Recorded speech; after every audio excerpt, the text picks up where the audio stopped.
십자가에 못 박혀 죽으시고 우리 인간을 구원하신 그 사랑을 얘기하는 거예요. 이게 새 사랑입니다. 새 계명입니다. 너희가 서로 사랑하라 하는 것은 주님이 우리를 구원하신 사랑, 이 사랑을 얘기해요. 세상 사랑을 얘기하는 것이 아닙니다.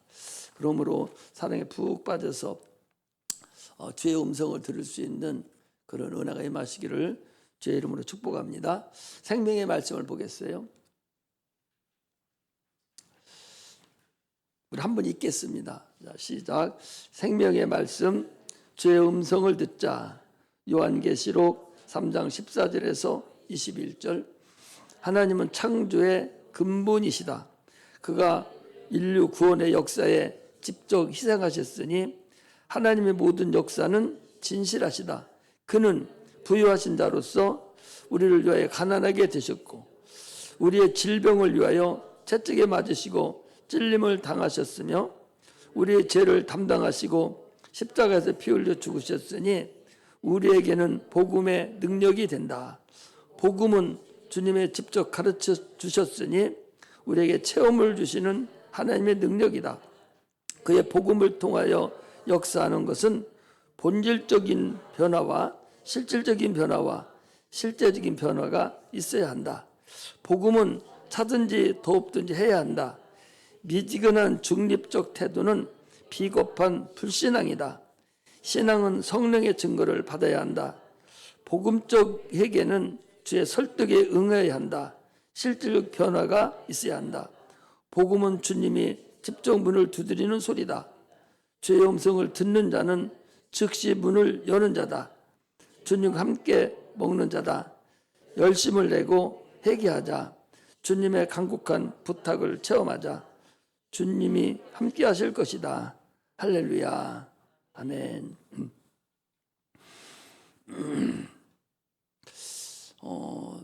오늘 주의 음성을 듣자라는 말씀으로 말씀을 드립니다.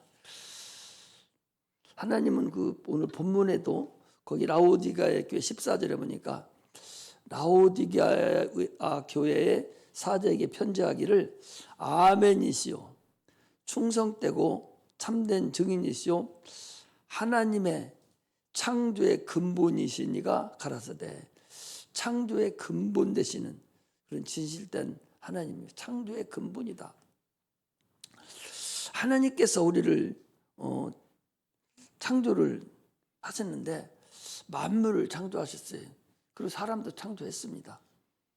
사람을 창조하셔서 우리가 아버지라고 부르는 게 아니에요.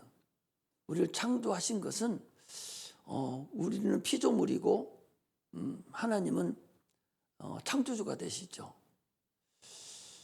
그래서 모든 만물은 다 하나님이 창조주고 나머지 모든 것들은 다 피조물입니다.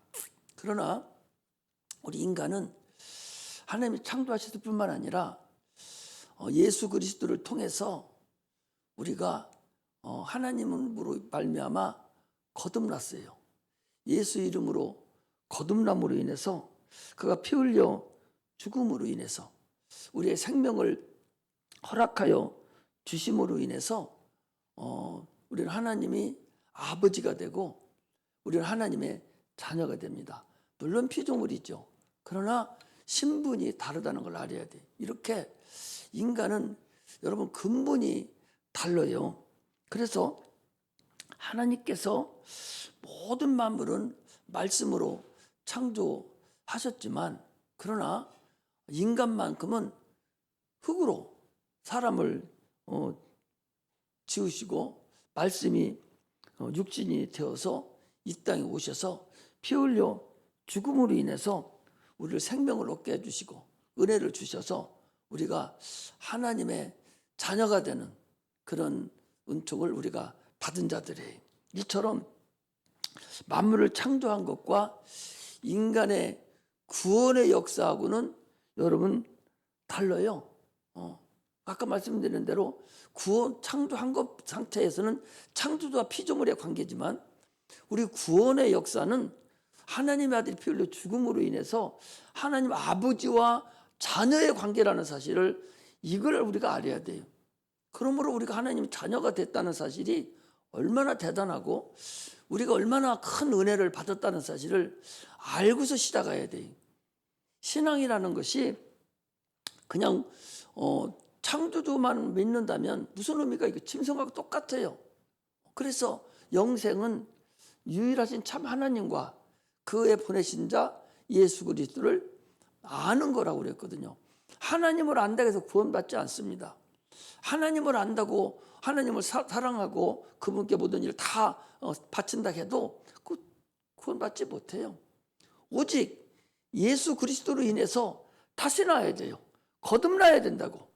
거듭난 자만 구원에 이르는 거예요. 영원한 나라에 갈 수 있는 것은 거듭남으로만 가는 것이지 거듭나지 아니하면 불가능한 거예요. 혹여나 우리가 현찮고 세상 사람만도 못하고 신앙생활을 제대로 못하고 아주 부족하고 또 부족하다 할지라도 어떻든 예수 그리스도로 인해서 거듭났다고만 한다면 그는 어떻든 구원에 이르러요. 반드시 구원에 이르지만 그러나 그 구원이 어떤 구원이냐 그것이 문제죠.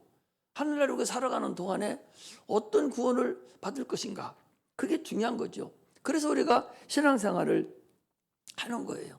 사람은 천국에 가는데 반드시 육체라는 이 과정을 거쳐서 그 나라에 가는 것이지 이 육체의 과정을 거쳐서 갈 수 있는 것이 아니에요.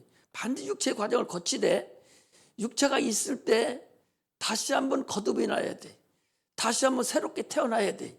이미 죽었던 영이 다시 한번 새롭게 태어나서 그 나라에 가는 거예요. 신앙이라는 것이 하나님을 구원받았다는 게 뭐예요? 하나님을 안다는 게 뭔가? 하나님을 안다는 것은 구원받았다는 것은 하나님을 아는 거예요. 구원받았다는 건 하나님을 아는 거예요. 구원받지 못했다는 것은 하나님을 모르는 거예요. 이것이 구원받은 것과 구원받지 못하는 근본이에요. 그러므로 우리는 하나님의 그 음성을 듣고 그 나라에 가는 자들이라는 사실을 알아야 돼요. 그러므로 육체가 거룩해서 가는 것이 아니라 내 영혼이 거룩한 영이 됐을 때 하늘나라에 가는 겁니다. 세상 사람들은요 우리를 종교생활하는 것으로 여겨요. 세상들 다 종교생활을 하니까 종교생활을 하는 걸로 여기지만 실질적으로 우리는 종교생활을 하는 자들이 아닙니다. 육체는 종교생활을 한다고 볼 수가 있어요. 왜?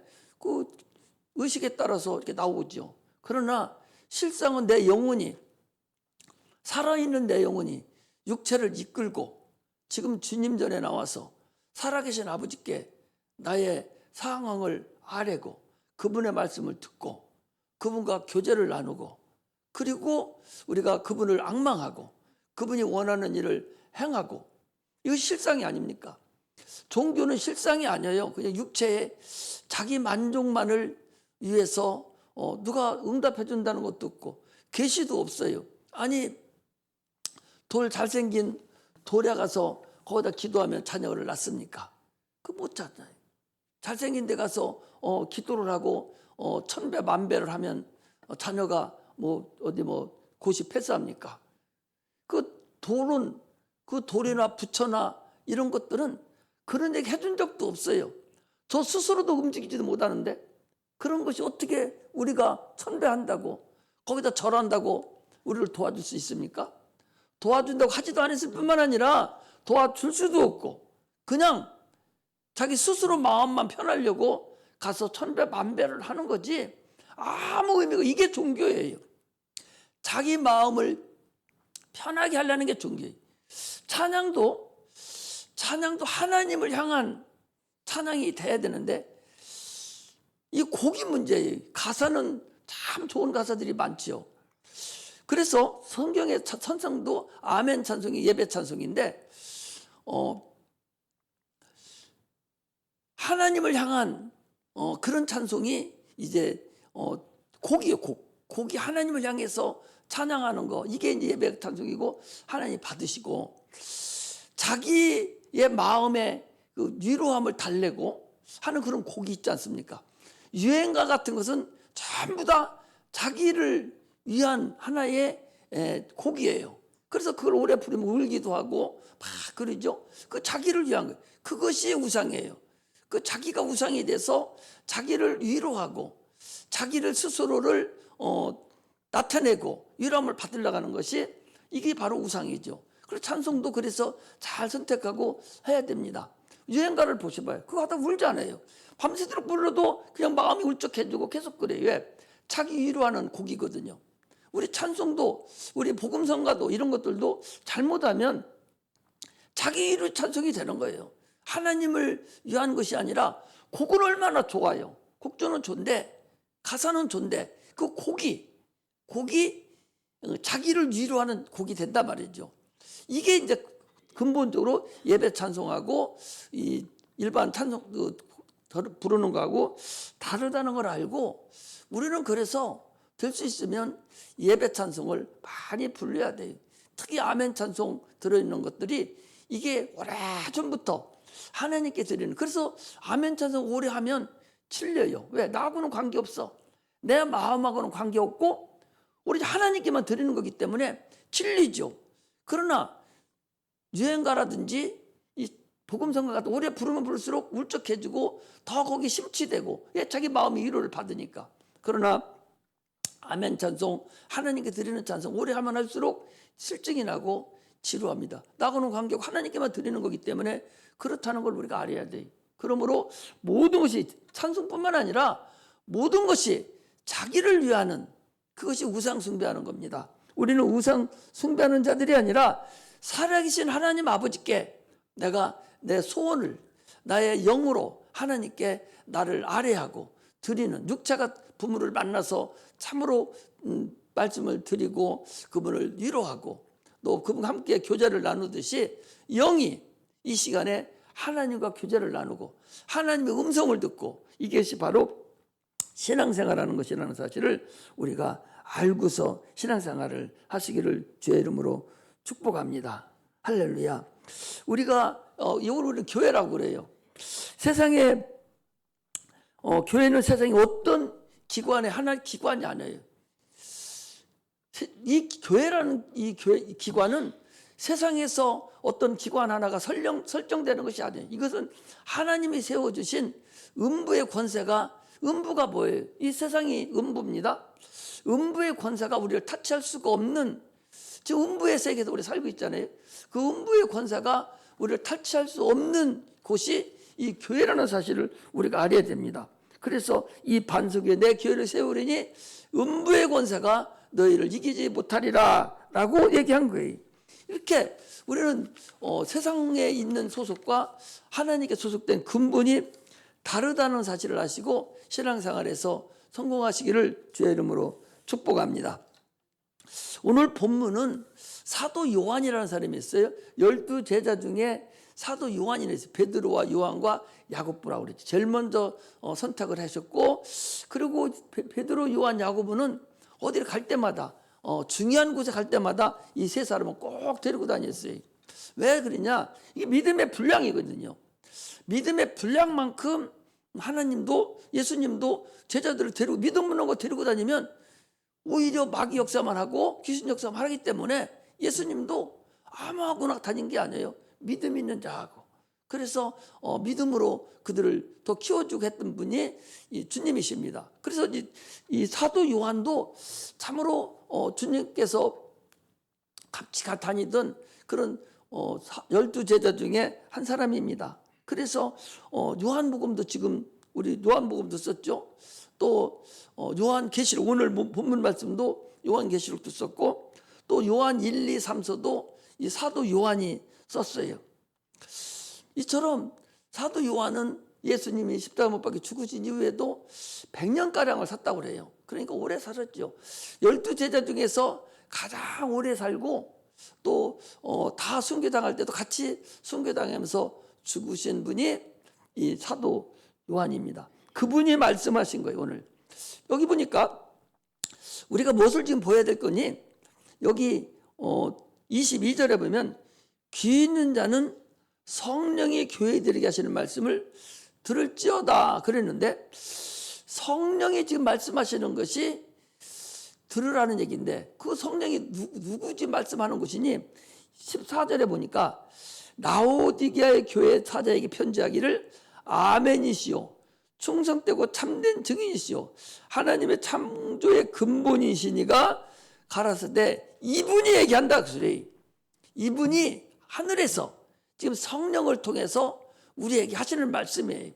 이 계시록의 이 7교회는 2장 3장의 7교회는 하나님의 아들 예수님이 우리를 위해 십자가 못 박혀 죽으신 그분이 성령을 통해서 우리들에게 직접 지금 우리에게 말씀하시는 거예요. 여러분 찬송가 우리가 성경 찬송 성경을 보면 이 요한계시록 이게 빨간 글씨로 되어 있어요. 이게 왜 그러냐? 예수 그리스도께서 죽으시고 부활하시고 올라가신 그분이 하늘 보좌에 계신다고 지금 거기도 그러잖아요. 계시는 그분이 지금 성령을 통해서 우리에게 말씀하셔요.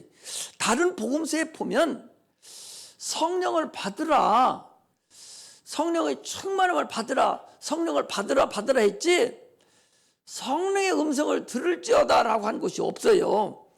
여기가 성령의 음성을 들으라는 거예요. 지금 다른 데는 성령을 받으라고 그랬어요.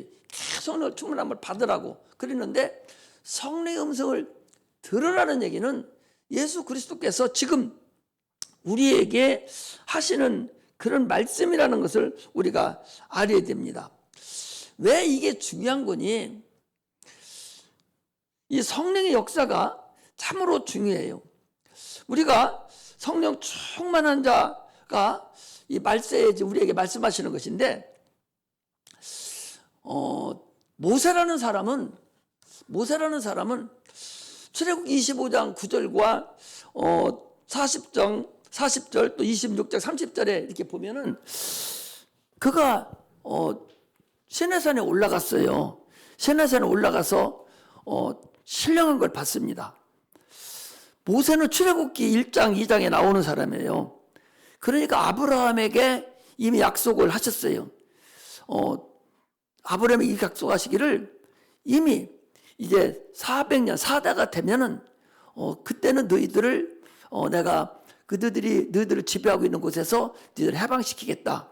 내가 너희들 인도하는 복으로 보내겠다. 그랬으니까 벌써 아브라함부터 시작해서 400년이 지난 후에요. 그런데 이 모세가 창세기를 썼거든요. 창세기를 쓰고 레위기를 쓰고 민수기를 쓰고 신명기를 쓰고 일부 학자들은 여호수아까지 썼다고 그래요.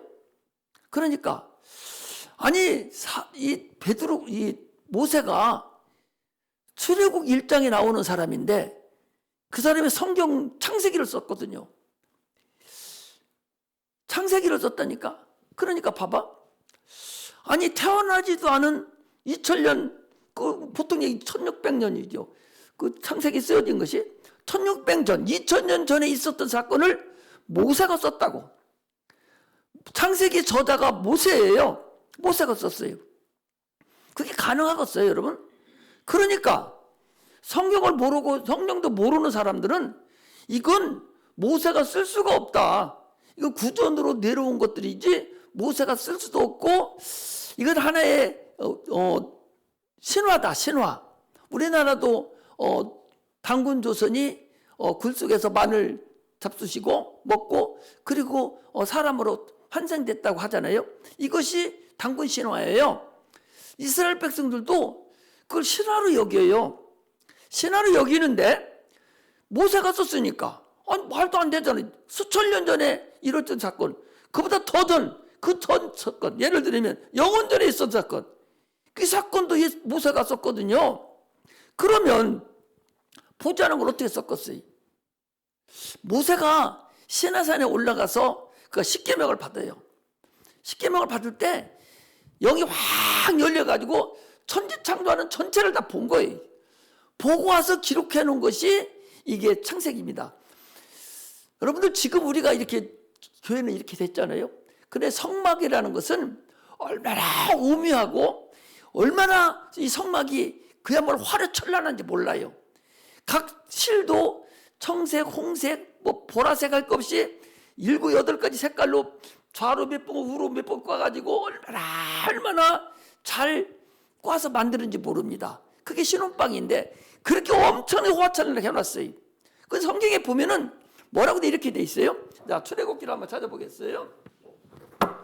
출애굽기 25장을 찾습니다. 출애굽기 25장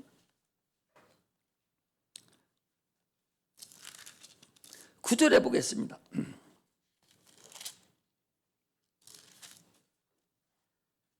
9절에 보니 이렇게 돼 있어요.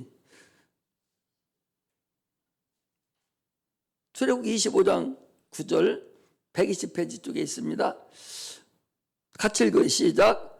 무릇 내가 네게 보이는 대로 장막의 식양과 그 기구의 식양을 따라 지을지니라. 어떤 거? 그 밑에 쭉 나오죠? 거기 증거계하고 등잔하고 쭉 다 나와요.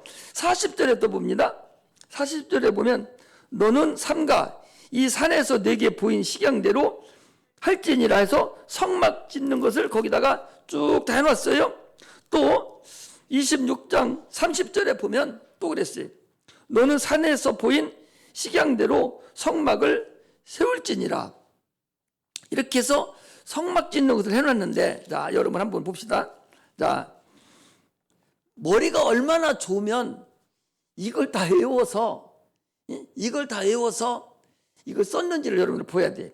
거기 보면은, 자, 26장, 출애굽기 26장 1절부터 한번 성막이 어떻게 되나 봅시다. 자, 26장 1절부터 보니까 너는 성막을 만들 때 앙장 10폭을 가늘게 꾼 배실과 같이 읽어 청색, 자색, 홍색 실로 그룹을 공교히 수놓아 만들지니 매 폭의 장은 28규빗, 광은 14규빗, 각 폭의 장단을 같게 하고 그 양장 5폭을 서로 연하며 다른 5폭도 서로 연하고 그 앙장에 연락할 말폭가에 청색 꼬리를 만들며 다른 연락할 말폭가에도 그와 같이 하고 앙장 말폭가에 고 50을 달며 다른 양장 말폭가에도 고 50을 달고 그 고들을 서로 대하게 하고 금갈고리 50을 만들고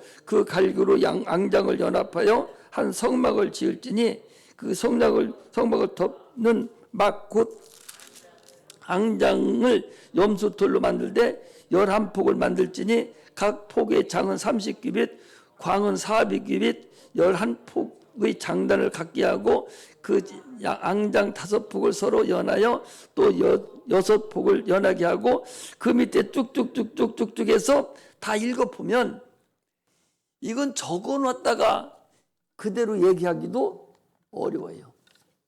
이처럼 하나님의 성령의 역사가 이루어지는 상태는 대단하다는 걸 알 수 있어요. 왜 지금 이 얘기를 하는 거니?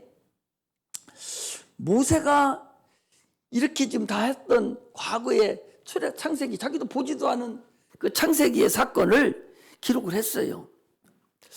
기록을 했는데 선지자들이 또 보고서는 그 모세가 본 사건이 앞으로 예수 그리스도가 와서 이룰 것이라는 사건을 또 얘기를 해줬네. 근데 예수님 오셔서 창세기에 이루어졌던 사건을 그대로 다 이뤘어요. 그러니까 미래를 본 거하고 앞으로 되어질 거하고 그리고 지금 우리가 또 앞으로 되어질 모든 것이 다 세 단계가 일치가 된다 그 소리. 그러니 모세가 본 과거도 옳은 것이고 한 점도 한마디 틀림없이 그대로 이루어지는 것이고 선지자들이 와서 한 얘기도 다 이루어진 것이고 앞으로 예수님이 다 이루어졌고 이제 안 이루어진 영원 거 즉 요한계시록만 남아있는 거다 말이죠. 그러니까 그렇다면 창세기에서 말한 것이 요한계시록까지 그대로 이루어지는 사건들을 말한 거다 그 소리입니다. 지금 여기 사도 요한이 반모섬이라는 곳에서 거기 가가지고 하나님이 보인 대로 말로 해주신 것이 아니라 본대로 적어놓은 것이 요한계시록이에요.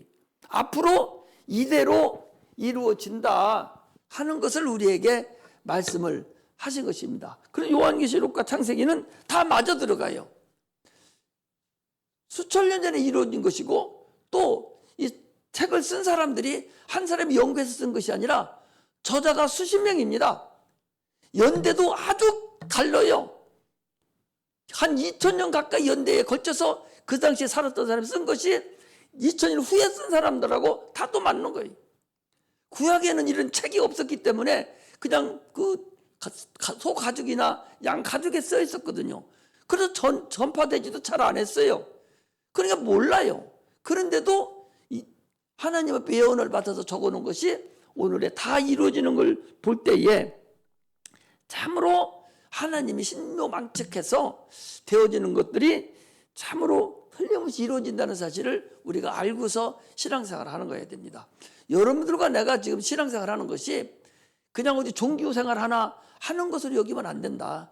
내 영혼이 실상으로 주님을 만나고 영원한 나라를 갈 것을 준비하는 그런 과정이라는 것을 우리가 아시기를 주의 이름으로 축복합니다. 성령이 교회들에게 하시는 말씀을 들을지어다 말씀하실 때 아까 말씀하신 대로 지금 하늘 보좌에 계신 예수님이 오늘 우리에게 여러분들과 나에게 말씀하시는 거예요.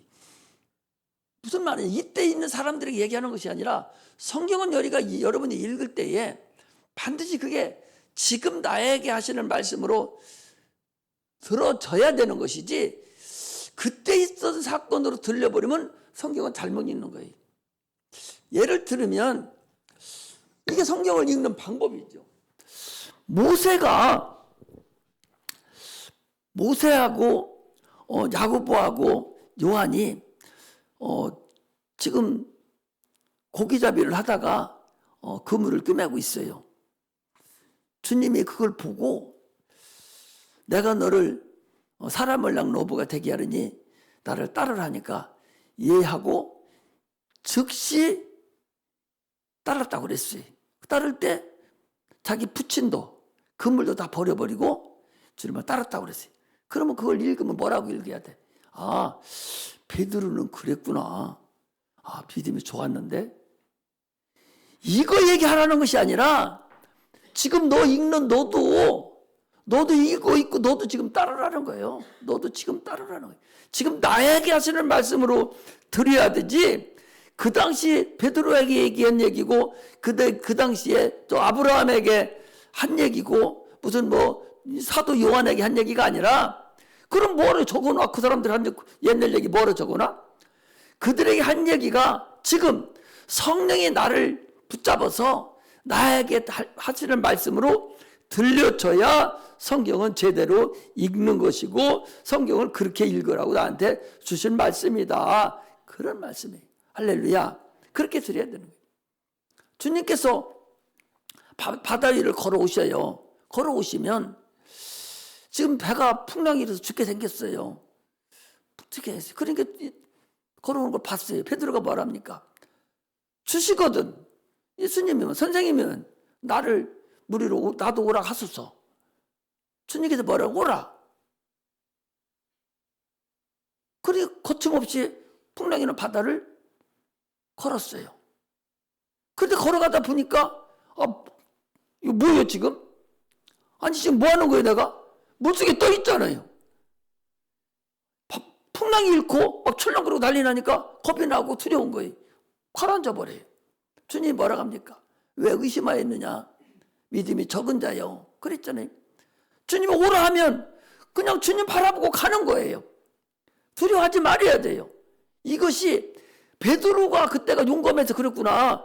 아, 베드로는 대단하네. 이 얘기를 하는 것이 아니라 지금 여러분보다 나에게 그 말씀을 하는 것이다. 그렇습니다. 오늘 본문도 동일한 얘기예요. 오늘 본문도 동일하게 지금 여러분들과 나에게 2000년이라는 세월을 떠나서 지금 여러분과 나에게 지금 말씀하시는 현재적으로 나에게 나타나는 나에게 말씀하시는 분이라는 말씀하시는 거라는 것을 우리가 알아야 됩니다. 주님은 잘 들으셔야 돼요. 주님은 옛날에는 말씀을 돌에다 써서 돌에다 써서 십계명이라는 돌에다 써서 주셨는데 지금은 돌에다 우리에게 주시는 것이 아니라 신비에다가 넣어줘요. 신비라는 것은 우리 마음바닥에 넣어주는 거예요. 그러니까 잘 듣기만 하면 돼요. 잘 듣기만, 이제 쓰라는 것이 아니냐니. 잘 듣기만 해서 내 마음 바탕, 내 영혼 안에다가 박아 놓으란 말이에요. 놓으면 성령이 역사하면 그때부터 그 성령이 역사가 나타나는 걸 알아야 돼요. 신비에 기록된 분량만큼 역사하게 돼 있어요. 지금 우리가 성경을 많이 읽으면 성경이 내 안에 신비에 들여야 되고, 죄종을 통해서 계속적으로 말씀이 증거되잖아요. 이 증거되는 것을 내 신비에다가 돌지 말고 집어넣으라고. 집어넣으면 내가 사용하게 될 때는 그냥 사용하게 된다니까. 그 말씀이, 이것이 하나님 우리에게 주시는 성령의 역사라는 사실을 우리가 알아야 돼요. 그러므로 성령은요, 우리가 지금 나한테 들은 이 하나님 말씀도 성령이 역사하면 그게 생각나게 된다, 그 소리. 지난번에 우리 기준이 예언할 때도 내가 설교한 그 설교문에 따라서 거기를 자꾸 얘기하더라고. 그게 이제 평생 잊어버려요. 생각도 안 나요. 성령이 역사되면 그것이 생각나는 거예요. 성령은 이렇게 하나님 말씀이 생각나게 하는 거예요. 또 성경을 내가 읽으면 읽은 것이 또 생각나게 하는 것이요. 이것이 하나님의 영광의 역사라는 사실을 우리가 알고 신앙생활을 하는 거예요. 우리는 이제는 성령이 하신 일을 나를 통해서 나타내야 돼. 성령 충만케 하십니다. 게을리해서는 안 됩니다. 그러므로 성령의 역사함으로 인해서 하나님 하신 일이, 예수 그리스도 하신 일이 나를 통해서 나타나야 되죠. 그래서 요한복음 14장 12절에 보면 나를 믿는 자는 나의 일을 할 것이요 이보다 더 큰 일도 하리니 그랬어요. 성령이 임하시면, 성령 예수님께서 있을 때는 우리 성령이 임하지 않았잖아요. 성도들이 안 임하고 예수님이 직접 성령에 대해 말씀하셨어요. 그 예수 안에 계시던 그 성령이 오늘날 우리에게 들은 거예요. 그러니 우리에게 들었으니 예수님이 하신 것뿐만 아니라 우리도 예수님보다 더 많은, 예수님이 하신 일뿐만 아니라 더 큰 일도 할 수 있다. 이것이 하나님께서 우리에게 주신 말씀입니다. 그래서 고린도서 4장 20절에 보니까 하나님의 나라는 말에 있지 않냐고 능력에 있다는 거예요. 내가 반드시 기독교는요, 체험의 신앙이에요. 체험을 해야 됩니다. 흉악범을 잡잖아요. 흉악범을 잡아요. 저놈이 긴간인가 몰라. 긴간인가 몰라. 저놈이 진짜 진범인가 아닌가 몰라요. 그러면 경찰이 불러다가 조서를 꾸며요. 조서를 꾸밉니다. 오늘 불러다가 조서를, 네가 이런 진행상을 어떻게 돼서 사람을 어떻게 죽이고 어떻게 갔다고 써는 사인에 내일 또 부릅니다. 또 물어봐. 있어 다시 또 쓰라고. 모레 또 불러요. 같은 거 계속 쓰라고 그래. 10번, 20번 계속 쓰라고 그래. 왜? 지가 체험하고 지가 한 일에 대해서는 변개가 없거든요. 그대로 쓸 수밖에 없어요. 왜? 지가 직접 한 거니까. 지가 직접 체험하고 지가 증거를 받은 거니까 똑같은 10번, 100번을 써도 똑같이 쓸 수밖에 없죠. 그러나 가짜로 지가 또 얘기를 했다 하면은 어제는 이렇게 썼는데 오늘은 단어가 또 달라? 내일 쓰니까 또 달라? 그 10번에서 100번 쓰고 100번 쓸 때는 전혀 다른 데로 가버려.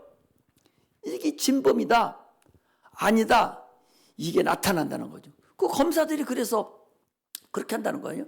그러니까 진실되게 지가 진짜 자백하는 놈은 그냥 그대로 10번, 100번 써도 다 맞는 거예요. 그런데 아닌 것은 갖다 틀리고 오타가 나오고 이렇게 할 거 아니에요. 마찬가지로 우리 오늘날 우리가 예수 그리스도를 그 성령의 능력으로 우리가 만났다면 이건 누구한테 가서도 자신있이 얘기할 수 있는 거예요. 이게 증인의 삶을 사는 거예요. 내가 주님을 진짜 만났다면 목이 칼이 들어와도 그걸 얘기를 해야 되죠. 네가 긴가민가 하고 아직 못 만났기 때문에 어디 가서 누가 큰소리치고 뭐라 하면 주눅 들어서 말도 못하는 사람, 이런 사람은 주님 못 만난 사람이에요. 주님 만난 사람이라면 그야말로 똑같은 예수의 증인이 되어서 계속적으로 똑같은 얘기를 할 수밖에 없다는 걸 우리가 알아야 됩니다. 이처럼 우리 예수 믿는 것이 그냥 거저 이렇게 되는 것이 아니에요. 그래서 기독교는 처음의 신앙이라 하는 것이 반드시 주님을 만나야 되는 거예요. 반드시 주님을 체험을 해야 돼요. 그래야 나중에 목에 칼이 들어도 분명히 죽어도 다시 사는 걸 내가 그걸 체험했는데, 분명히 내가 이것 일을 봤는데, 이렇게 하니까 아무리 어려움이 있어도 끝까지 그 믿음을 지킬 수 있는 거죠. 그러나 체험 못한 사람은요, 조금만 어려움이 있어도, 가정에 조금만 어려움이 있어도, 또 내 육체에 조금만 어려움만 있어도 아침거리도 안 돼요. 그냥 무너져 버리고 말아요. 이것이 체험이 있는 자와 없는 자의 근본이 다릅니다. 체험이 없는 자는 신앙이 나태하고 조금 하나님 일을 하는데도 참으로 어리석음이 많아요. 그러나 확실한 체험이 많으면 많을수록, 그 체험의 분량이 많으면 많을수록, 신앙의 분량이 많으면 많을수록, 믿음의 분량이 많으면 많을수록 이것을 말 안 하면 다닐 수가 없는, 내가 체험한 걸 어떻게 말 안 할 수가 있습니까? 말을 안 하는 사람은 체험을 못했기 때문에 말을 안 하는 거예요. 체험을 하는 자가 바로 증인의 삶을 살 수 있다는 사실을 알아야 됩니다. 지금은요, 멸망받을 자의 전성시대예요. 멸망받을 자의 전성시대라는 것은 지금이 그들이 전성시대이기 때문에 구원받을 자들은 참으로 어려운 시대고, 예수 믿지 않는 자의 시대가 지금이에요. 얼마나 잘 돼 있습니까? 얼마나 어마어마하게 지금 문화생활을 잘합니까?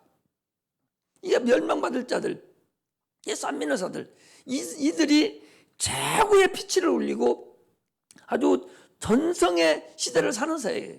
그래서 예수를 믿지 않는 자들, 종교생활하는 자들, 마귀와 귀신에 속해 있는 자들, 이들이 전성기입니다.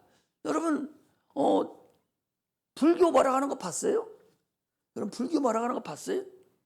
불교 뭐라고 안 하고 종교기 때문에 시내 저기만 개정도만 가도 그 절간이 하나 있어요.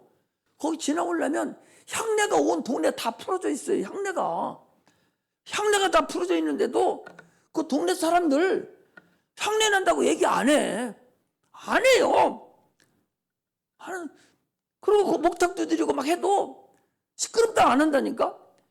교회는 기계 갖고 와가지고 데시벨 찾아가지고 시끄럽다 한다니까. 이게 종교하고 우리 신앙하고 근본적으로 다른 세상이에요. 여러분 천주교 뭐라 하는 거 봤습니까? 거기도 뭐라고 안 해요. 절대 거기 뭐라고 안 합니다. 오히려 그 사람도 훌륭하다고 그러고 그들이 하는 일이 잘했다고 그러지 뭐라고 안 해요. 그 종교생활 하기 때문에 그래요. 자기들하고 같은 레벨이거든요. 마음만 수련하는 것이지 같다는 거죠. 불교도 같다는 거죠. 차원이 좀 더 높다는 거죠. 그들이 하나님을 압니까? 하나님이 있다고 하지 않아요. 하나님이 있다고 안 한다니까. 불교에서도 신이 있다고 그래요? 안 합니다. 천주교에서 마찬가지예요. 우리 기독교도 복음을 증거하지 않고 신앙생활을 하지 않냐고 믿음 생활하는 그런 믿음의 그 모양만 나타내는 교회들이 많이 있어요. 그런 데는 세상에 막 갖다 주고 뭐 갖다 주고 같이 형통하고 같이 교제를 나누고 막 이러기 때문에 그런 데도 뭐라고 안 해요. 거기도 뭐라고 안 한다니까. 오직 하나님 살아계심을 증거하고 귀신을 쫓아내고 성령으로 하나님이 계신 곳으로 이렇게 하는 곳은, 이런 곳을 뭐라고 하고, 이런 건 종교생활 하는 사람들도, 교회 다니는 사람들도 왜 너 교회만 해프로 왜 그래? 아니 다른 교회는 주일 한 번만 하고 나머지라는데 너 교회는 네 목사는 왜 그래? 날마다 붙잡고 있고 밤에도 늦게까지 데리고 있고 뭐 때문에 그러는 거예요? 주일도 토요일 날도 일찍 오면 되는데 뭐 때문에 당신 교회는 그렇게 붙잡고서 가정생활도 안 한대? 당신 교회는 뭐 애들도 없고 남편도 없대? 남편들이 그런다니까? 그분이 누군데? 예수 믿는 사람이요. 이처럼 근본적으로 다르다는 걸 알아요. 지금이 그렇게 하는 곳에 전성기라는 사실을 우리가 알고 신앙생활을 해야 됩니다.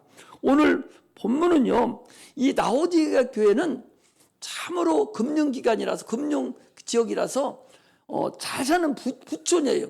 그래서 그 당시에 그 가뭄이 들어가지고 아주 어려움이 있었고, 막 그 예루살렘에서 구조금을 갖다 주고 하는데도 이 라오디게아 교회는 부촌이라서 그 부자들이 사는 지역이라서 안 갖다 줘도 될 정도로 아주 잘 사는 그런 지역입니다.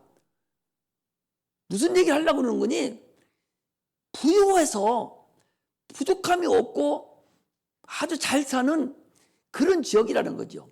오늘날 2000년이 된 지금 우리의 육체의 부유함을 말합니다. 우리나라도 옛날에 못 살 때 50년 전만 해도 뭐 얼마나 못 살았습니까? 얼마나 못 살았는지 몰라요. 교회, 이런 교회가 어디 있어요? 참으로 날로 피고 목탄 날로 피고 이 춥고 바닥에 앉아서 방석 깔고 있어야 되고 발이 시렵고 무릎이 시렵고 이렇게 살았지 얼마나 어렵게 살았습니까? 그것도 그래도 교회니까 난로라도 놓고 있었지 그렇지 않고 있어. 얼마나 어렵게 살았는지 몰라요. 그러나 지금은 너무 부유해서 아주 부유해서 이 라오디게아 교회나 오늘날 우리 현대교회나 같은 상태라고 보면 돼요.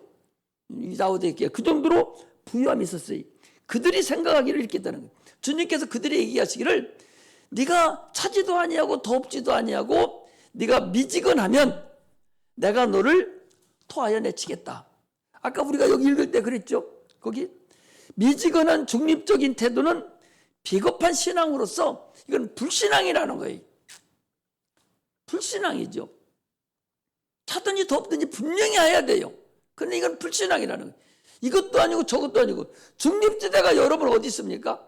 영적인 것은요, 영적 바로 둘 뿐이 없어요. 세상이 둘 뿐이, 예수님과 마귀 이 둘 뿐이 없어요. 믿음 아니면 불신앙 이 두 개뿐이 없어요. 중간지대는 없습니다. 이게 중요하다는 걸 알아야 돼요. 미지근한 신앙이랑 있을 수가 없다는 거죠. 자, 보셔봐요. 성경은 그렇게 얘기해요. 다윗이라는 사람이 골리앗하고 전쟁을 벌입니다. 이쪽 산에는 이스라엘 군대들이 포진하고 있고 이쪽은 블레셋 군대가 포진하고 있어요. 평지는 아무것도 없습니다. 1대1로 나와서 전쟁을 하자, 싸움을 하자. 네가 나를 이기면 내가 너희들이 종이 되고 내가 이기면 너희들이 우리의 종이 돼. 이게 골리앗이 얘기하는 거예요. 중립지대는 없습니다. 이것을 얘기하는 거예요. 그러므로 이쪽에 있으면, 우리가 예수 편에만 들어와 있으면 우리는 구원에 이르는 거예요. 그러나 예수 편에 안 들으면 중간에 있는 것이 아니요, 이것은 마귀 편이에요. 그러면 이건 지옥 가는 거예요. 자동적으로. 근본을 우리가 알고서 신앙생활을 해야 됩니다. 중간은 없어요. 미지근하다는 얘기는 중간인 거예요. 중간. 여기도 아니고 저기도 아니고. 그래서 그때부터 그랬잖아요. 아니, 사월 초파 이런 권사라는 사람이 연등, 그 불교에 가서 연등 등 하나 달아달라고 돈 한 5만 원 내서 길거리에 이름 써붙이고, 성탄절날은 여기 교회에 나와서 또 교회 또 다니고, 권사가 이런다는 거예요. 여기 아니면 여기 가겠다고. 여기는 그게 없다는 거예요. 할렐루야. 반드시 미지근하면 불신앙이다. 내 토하여 내치리라 라고 주님은 말씀하십니다. 예수님께서도 여기 에베소 교회에 그랬어요. 네가 첫사랑을 회복지 아니하면 내가 촛대를 내게서 옮기겠다는 거예요. 처음 사랑을 네가 가지라. 처음 사랑을 가지라. 그렇지 않으면 내가 옮기겠다. 한번 볼까요? 바로 앞에 한 장만 넘기세요. 한 장만 넘기시면 거기 에베소 교회에 나옵니다. 2장 4절에 보니까, 그러나 계시록 2장 4절, 그러나 너를 책망할 것이 있다니 너희 처음 사랑을 버렸느니라. 그러면 어디서 떨어진 것을 생각하고 회개하여 처음 행위를 가지라. 만일 그러하지 아니하고 회개하지 아니하면 내가 네게 임하여 네 촛대를 그 자리에서 옮기리라. 이거나 미지근하면 불신앙에 대해서 토하여 내칠이나 하는 거하고 뭐가 다르겠어요? 동일한 소리입니다. 그러므로 우리는 거기 얘기했어요. 왜 이들이 미지근하냐니까 네가 말하기를 나는 부자라 부유하여 부족한 것이 없다 하나 네 곤고한 것과 가련한 것과 가난한 것과 눈먼 것과 벌거벗은 것을 내가 알지 못하는도다. 자기가 지금 믿음의 어느 정도인가를 모른다는 거예요. 나는 부자라는 거예요. 믿음의 부자가 돼야 되는데, 신앙의 부자가 돼야 되는데, 육체로만 부자고 자기 스스로 나는 믿음 있다 그렇게 생각하는 거예요. 이만하면 됐지. 이게 부자라고 생각하는 거예요. 이만하면 됐지. 나는 부유한 자다. 이만하면 됐지. 이게 아니라 우리 신앙은 끝까지 열심을 내서, 그 마지막에 나오잖아요. 열심을 내서 하나님 앞에 나가는 거예요. 열심을 내야 돼요. 거기가 신앙이 다한 게 어디 있습니까? 신앙이 다가 어디 있어요? 자기 스스로가 나는 부족할 것이 없고 나는 부유하다 그렇게 생각한다는 거예요. 우리는 심령이 가난한 자가 돼야 되지, 육체도 물론 부유해야 되죠. 그러나 믿음에 부유해야 돼요. 자기가 스스로 잘못하고서 이만하면 됐다라고 착각하는 그런 자가 돼서는 안 된다는 것입니다.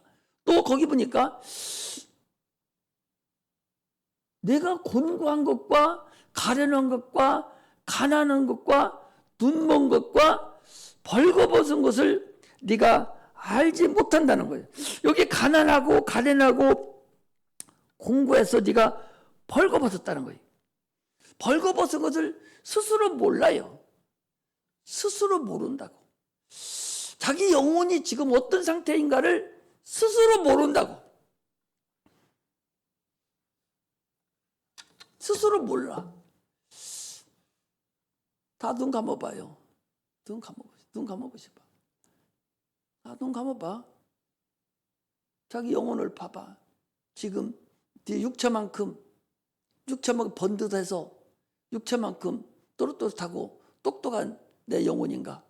아니면 문열이가 돼가지고 하나님 말씀도 못 알아듣고 못 듣고 지금 설교하는데도 멍 때리고 앉아있고 다른 생각하고 하는 그런 미련한 영혼인가? 자기 영혼을 한번 뒤돌아봐봐요. 자기 영혼을 보라고. 보이지는 않지만 그 영혼이 지금 어떤 영혼인가? 내가 여러분들 눈 떠요. 여러분 돌아다니면서 못생기고 불구자도 있고 소경도 있고 이런 사람이지. 내가 그런 사람 아닌가? 내 영혼이 참으로 여러분 육체가 얘기 맑게 못 알아듣는 사람이 있잖아요. 공부시켜도 못 알아듣잖아요. 답답하죠. 아주 답답하지 않습니까? 무슨 얘기해도 어머니 소리 통통하고 못 알아듣는 사람이 있잖아요. 내 영혼이 그런 사람 아니에요? 지금 내 영혼이 그런 사람 아니야? 응? 아니 육체에 똑똑한 것 같아 멀쩡해요. 얼마나 잘생긴 사람 많아요. 그런데 못 알아듣고 속 알맹이는 진짜 하찮하고 아무것도 모르는 그런 사람 아니야? 보이는 육체는 잘생기고 아주 멋있고 이쁘고 튼튼하고 다 그렇게 생겼는데 자기 영혼은 지금 어떤가? 그걸 보라는 거예요. 오늘 주님이 지금 그걸 보라는 거예요. 당연히 육체라는 보라고. 나도 아침에 봤어요. 나도 아침에 이거 본문 준비하면서 나도 봤어요. 과연 내가 이렇게 말씀을 증거하듯이 내 영혼도 이 정도 된가? 아니면 지금 말귀도 못 알아듣고 어머짓하고 있는가? 스스로 나도 봤어요. 여러분 그걸 볼 줄 알아야 돼요. 자기 스스로를 눈 감고 내 영혼이 과연 내 육체로 보이는 못난 사람, 못 알아듣는 사람, 푼수 떨고 있는 사람, 이런 사람 답답한 사람이 있잖아요. 뭐라고 말하고 싶어도 인격 때문에 말 못 해주는 사람이 있잖아요. 내가 그런 사람과 같지 않은가? 이걸 내 스스로 볼 수 있어야 돼요. 성경 목사가 설교하는데도 지금 잠이 와가지고 눈을 부라리고 어떻게 막 졸음을 오고 목사님 도대체 무슨 말씀하는 것도 못 알아듣고 자꾸 잠만 오는 그런 문열이 같은 그런 영혼이 아닌가? 이걸 볼 줄 아니. 이걸 볼 줄 아는 자가 이런 자가 부자다. 이런 자가 부자다. 그런 얘기. 너는 알지 못하지만 이런 자가 부자다. 그래서 금으로 사서 부유하게 하라는 거예요. 금으로 사서. 고린도서 3장 12절에서 15절에 보면 연단된 믿음을 가지라는 거예요. 금으로, 은으로, 보석으로 산 믿음, 그런 집을 짓는 자는 연단된 거잖아요. 금을 재련할 때 얼마나 불순물을 가려내고 순도 99.99%를 만들려면 여러 번에 걸쳐서 연단을 시켜서 아주 순도를 만들어내잖아요. 그런 믿음, 그런 믿음. 또 보석도 깎고 또 깎고 또 깎아서 참으로 연단된 믿음, 이런 믿음 금으로 사서 너희를 부유케 하라. 이런 것을 주님은 지금 우리에게 말씀하시는 거예요. 그리고 흰옷을 사서 벌거벗은 수치를 보이지 않게 하라. 흰옷 세마포를 얘기하는 거예요. 흰옷을 사서. 이거 뭐예요? 흰옷은 성도의 옳은 행실, 세마포는 흰옷은 세마포를 얘기하는데 세마포는 성도의 옳은 행실이라고 그랬어요. 우리 한번 보겠어요? 한번 넘겨보시면 19장, 계시록 19장, 요한계시록 19장 8절에 보니까 거기 세마포에 대해서 나와요. 요한계시록 19장 8절에 보니까 그에게 허락하사 빛나고 깨끗한 세마포를 입게 하였은즉 이 세마포는 성도들의 옳은 행실이라. 성도들의 옳은 행실이라는, 이 흰옷을 사서 너를 깨끗이 하라, 흰옷을 사서 입어라, 그래서 수치스러운 보이지 않게 하라. 이것은 성도들의 옳은 행실인데, 성도들의 옳은 행실이 뭐예요? 뭐 돈 잘 내고 뭐 찬양 잘하는 게 성도들의 옳은 행실입니까? 물론 그것도 육체에 의해서 하나의 드리는 행실 중에 하나지요. 여기서 말하는 성도 행실이라는 것은 성도는 능력이 있어야 돼요. 아까도 얘기했잖아요. 하나님의 말에 있죠. 능력이 있기 때문에 능력이 있는 자가 성도의 옳은 행실입니다. 기도가 하나님을 상달될 때 이게 성도의 옳은 행실이에요. 기도가 상달되지 않으면 성도의 행실도 없는 거죠. 아무 의미가 없는 거죠. 성도의 옳은 행실이라니까 육체적인 행실만을 생각하면 안 됩니다. 영적으로 능력이 있어야 돼요. 내가 기도하면 상달이 돼야 됩니다. 기도에 하나님의 능력이 나를 통해서 나타나야 돼요. 그것이 육체로도 나타나야 돼요. 그래서 우리 어린 영혼들도 가르칠 수 있는 능력이 있어야 돼요. 이게 옳은 행실인 거야. 이런 능력도 없고 그냥 겉으로만 멀쩡하고 속은 아주 엉망진창이고 믿음도 없는 그런 자라면 그거 어떻게 하겠어요? 목사는 겉으로 나타나는 걸 많이 보는데 속은 자기는 참으로 벌거벗은 것 같이 아무 행실도 없고 그런 자라면 그거 어떻게 합니까? 참으로 답답하지 않겠어요? 또 안약을 사서 네 눈에 발라봐라. 안약을 사서 발라봐라. 신령한 눈이 네가 열려서 신령한 하나님 나라도 네가 볼 수 있어야 되지 않겠느냐. 성경을 내가 읽으면 하나님 말씀이 들려져야 될 거 아니냐. 하나님이 나에게 하는 말씀이 되어져야 되지 않겠느냐. 이런 성도의 행실이, 성도의 눈이 열리고 이런 자가 되기를 소망하는 것이지 그냥 육체만 가지고 왔다 갔다 하기를 원하는 것은 아니지 않습니까? 우리가 육체도 여러분들 잘 알잖아요. 보면 알잖아요. 또 그 모질한 사람들 있고 또 소경도 있고 불교자도 있고 많이 보잖아요. 내 영혼이 그런 사람이 아닌가 보야 되죠. 벌거벗고 있는 것이 아닌가. 아무것도 능력도 나타내지 못하고 빈털털이라면 그거 어디다 쓰겠어요. 11주도 못 낼 수 있는 그게 능력인데 그런 것도 못하고 성수주일도 하나 못하는 그런 것이 어디다 쓰겠어요. 오늘날 우리는 참으로 우리 성도의 행실이 스스로 자기 마음, 영혼을 볼 줄 알아야 돼. 아침에 새벽기도 잠깐 말씀드렸는데 육체가 어디까지입니까? 여러분 육체는 지금 여러분들이 보고 계시는 이 전체가 다 육체예요. 육체인데 보이지는 혼이 있다. 혼이 육체를 움직이는 거예요. 혼이 육체를 움직이는 거예요. 그런데 어디 아파요? 아프면 그 육체가 아픈 거지 혼이 아픈 게 아니거든. 거기에 따라다니는 거예요. 그러니까 육체하고 혼하고, 혼이 나라니까 생각하고 오늘 여기 나오고 싶은 마음, 또 지금 찬양하고 싶은 마음, 사랑하고 싶은 마음, 미워하고 싶은 마음, 공부하는 거, 이런 것이 이게 나예요. 이게 잠을 자도 그거 나도 어제 밤 꿈을 계속 꿨는데 꿈꾸는 게 나라니까. 아니 육체는 지금 자, 아무것도 모르고 자, 불러도 몰라. 그러면서 꿈은 내 혼은 좀 돌아다녀. 이게 혼이라니까요. 이것이 영하고 합해졌을 때 영혼입니다. 그럼 육체가 숨 안 쉬면 그건 어디가? 그건 어디 가냐고. 혼 그게 없어져요? 없어진다면 여러분, 없어진다면 신앙이 필요가 없어요. 없어진다면 봐봐. 다 생각해 보시죠. 나도 아침에 새벽 기도나 계속 그런 생각을 해봤는데 봐봐요.